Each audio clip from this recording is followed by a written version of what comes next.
If conservatives looked at DOJ like they looked at EPA or FDA, they'd see the same sorts of abuse and fraud and overzealous use of power, and that's what they need to do.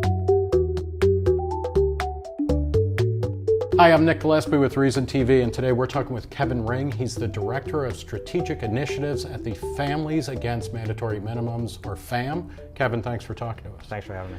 This is a banner time for criminal justice reform. A lot of things going on. In the headlines especially, the Department of Justice has just released over 6,000 criminals from the federal prisons.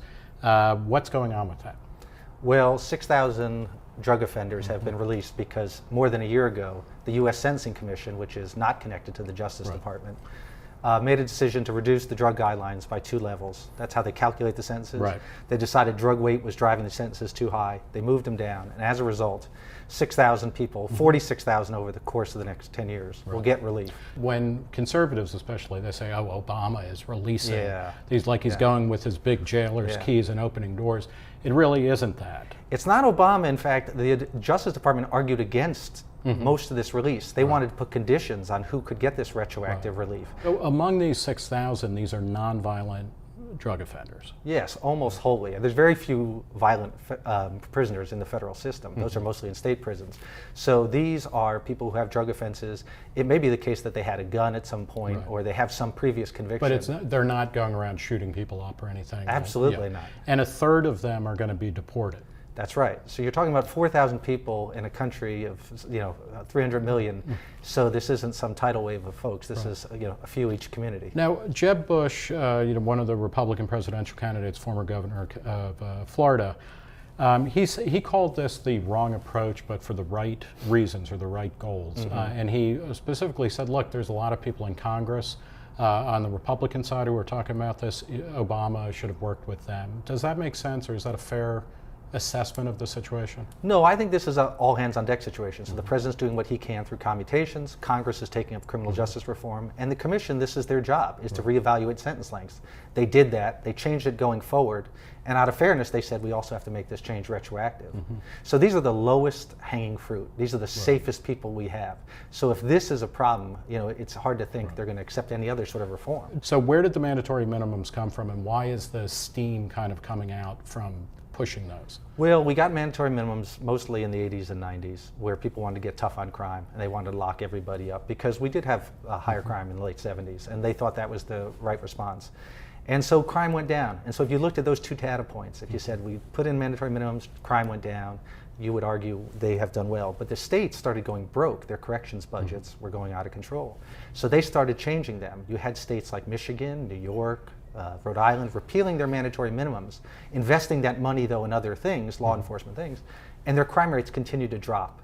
So the feds have said, we now have evidence that we don't need to have these policies, and they're at a point where they need to change it because we're diverting so much money from FBI agents, prosecutors, into holding nonviolent offenders. And even somebody like Rick Perry, the former Texas governor, he bragged last year at CPAC, a conservative meeting, that he had closed a prison in Texas. So yes.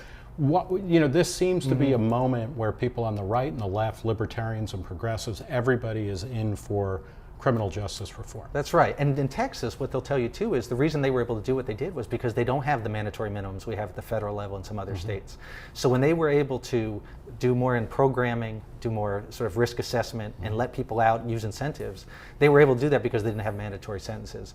But Perry is a good example of this growing trend. You have a right on crime group out there that's full of old conservative leaders.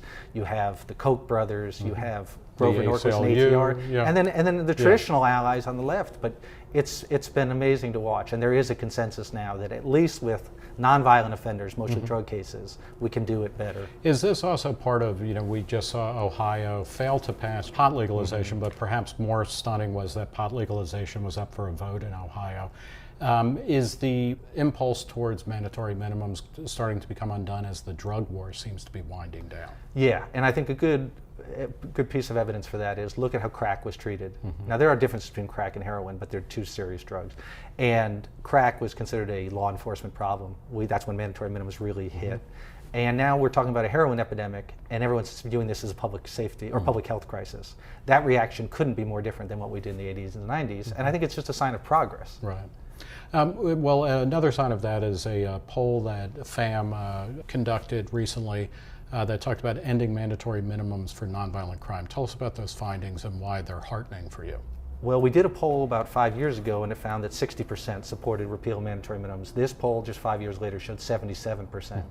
And along the lines of what you were just saying, it's across the board, across the political spectrum. The biggest jump was among Republicans and self-described conservatives. Among that group, a full 71% now support repealing mandatory minimums. That would have been unheard of 20 years ago. And so across the board, people are changing their mind on this. They think there's other things they can do. And there's evidence to support that. And so now the biggest change, I would say also, is law enforcement. We've recently had a new group come out, law enforcement to reduce crime and incarceration. So the people with badges are now saying, we have the wrong people in jail. We need resources to go after the bad guys, but we're wasting it on holding these. Now, this is not simply an academic or philosophical discussion for you. You are a convicted felon. That's right. Tell us a little bit about what you were convicted for and what your experience, what kind of insight that gave you about reforming criminal justice and sentencing. Sure. Well, I was convicted of a white-collar offense. I was a lobbyist in Washington, D.C., and I was convicted of a junior varsity form of bribery. And so I went to a federal prison camp. There are no white-collar camps. These are mostly drug and gun offenders I served with for a year and a half.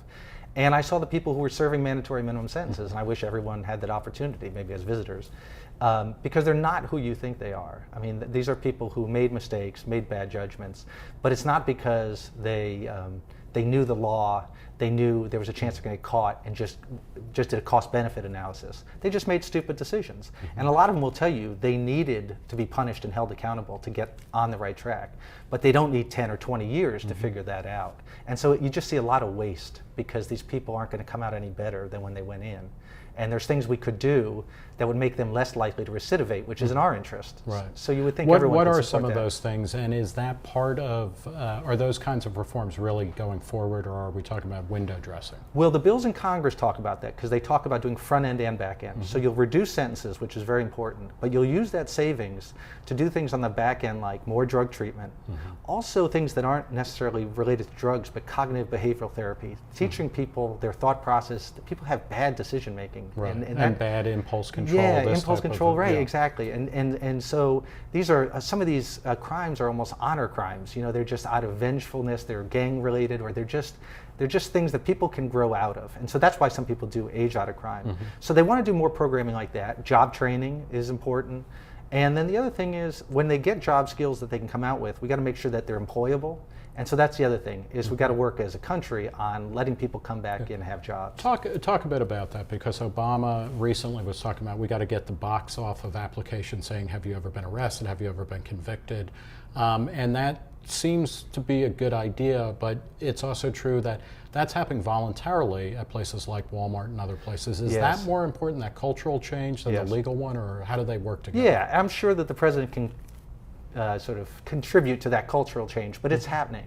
And just banning the box, you know, if I interview you for your job, I may not ask you in your application, but I see a 10-year gap in your resume, that's a problem. And so the question is more, how am I going to react to that gap than whether I ask you the question? And so we need people to realize that just because you serve time, you're not disqualified from productive service. And this is something over the past 30, 40 years. The United States went from being arguably the land of the free to the land of the incarcerated. Yes. You know, is that a factor here, that everybody now knows people who have been in jail pretty much? I think that's right. I mean, the numbers that Pew has found, 1 in 101 adults, 1 in 35 under some sort of control, either parole, probation, jail, or prison. That's a staggering number. And so I grew up in a time where no one knew somebody who went to prison. Now my kids don't know anyone who doesn't know somebody who went to prison. And I think it's like other cultural changes, for instance, gay rights, where the more people associate with people who have had these experiences, they change their opinion of it. Families Against Mandatory Minimums, it's at FAMM.org, FAMM.org. Right. What does victory in your cause look like for FAMM? It looks like rational sentencing laws where judges have the power to give long sentences to people who need long punishments and to give shorter sentences to shorter punishments. It's not revolutionary. It's the idea that we are individuals. The mistakes we make are individual mistakes, and the punishments we get for those mistakes should be individualized. So that's all it is. And it's not anti-punishment, it's not anti-prison. It's just the idea that we should be treated as individuals. So it's kind of bringing a bedrock value for conservatives. No one size fits all. That's true in education. It's true in in all sorts of things, including sentencing. Yeah, and if conservatives looked at DOJ like they looked at EPA or FDA, they'd see the same sorts of abuse and fraud and overzealous use of power. And that's what they need to do. And those who are doing it, like Mike Lee and Rand Paul, when they look at it, they're saying we're not getting the biggest bang for the buck. If we're supposed to get out of the Justice Department public safety, we could get more for less money. So let's do those things. And so that's why I think you're seeing conservatives come around. All right, well, we'll leave it there.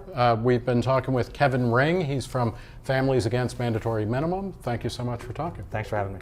For Reason TV, I'm Nick Gillespie.